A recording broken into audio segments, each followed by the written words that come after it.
Hello అండి. నమస్తే. ఈరోజు మనము ఒక మంచి ప్రాణాయామం గురించి తెలుసుకోబోతున్నాము. అదేంటంటే కొంతమంది శరీరం వేడిగా ఉంటుంది కదా! నాకు అవి తింటే పడదు, ఇవి తింటే పడదు, నాకు చాలా వేడి చేస్తుంది, కడుపులో మండుతుంది, తలనొస్తుంది, కళ్ళు మండుతాయి అంటూ ఉంటారు. అలాంటి వాళ్ళకి ఈ ప్రాణాయామం చాలా బాగా యూజ్ అవుతుందండి. అదేవిధంగా సమ్మర్ వచ్చింది కదా! ఈ సమ్మర్‌లో ఎవ్వరికైనా ఈ వేడి చేసినట్లు అనిపిస్తే ఈ ప్రాణాయామం చేసుకోండి. కూలింగ్ ప్రాణాయామస్ అంటాము. శీతలి, శీత్కారి ప్రాణాయామస్ 2 చూపిస్తాను మీకి.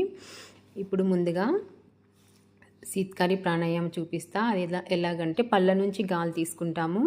నాలుకని పళ్ళ వెనకాల టచ్ చేసి పళ్ళ సందుల నుంచి గాలి తీసుకోండి.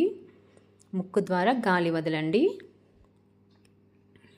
ఆ ఫీల్ అవుతూ చేయండి. అప్పుడే మీకు తెలుస్తుంది మన పళ్ళ సందుల నుంచి చల్లటి గాలి ఏదైతే ఉంటుందో అది శరీరం లోపలికి పోతుంది. ఆ వేడి గాలి ముక్కు నుండి బయటకు వస్తూ ఉంటుంది. ఈ ప్రాణాయామస్ ఎవరైనా చేయొచ్చండి. తిన్న తర్వాత అయినా చేయొచ్చు, తినకముందు చేయొచ్చు, ఏ టైంలో అయినా చేయొచ్చు. ఇప్పుడు శీతలి ప్రాణాయామ. నాలుకని ఇలా ట్యూబ్ లాగా మడిచి నాలుక ఆ సందులో నుండి గాలి తీసుకోండి.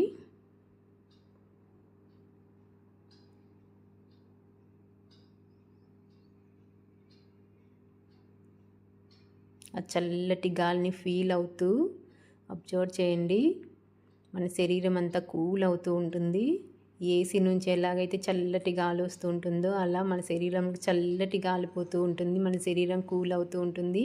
మీకు ఎప్పుడైనా హెడేక్గా అనిపించినప్పుడు కానీ, మసాలా ఫుడ్స్ తిన్నప్పుడు కానీ మీకు ఇలాంటి ప్రాణాయామస్ ప్రాక్టీస్ చేయండి. మీకు చాలా మంచి రిజల్ట్ ఉంటుంది.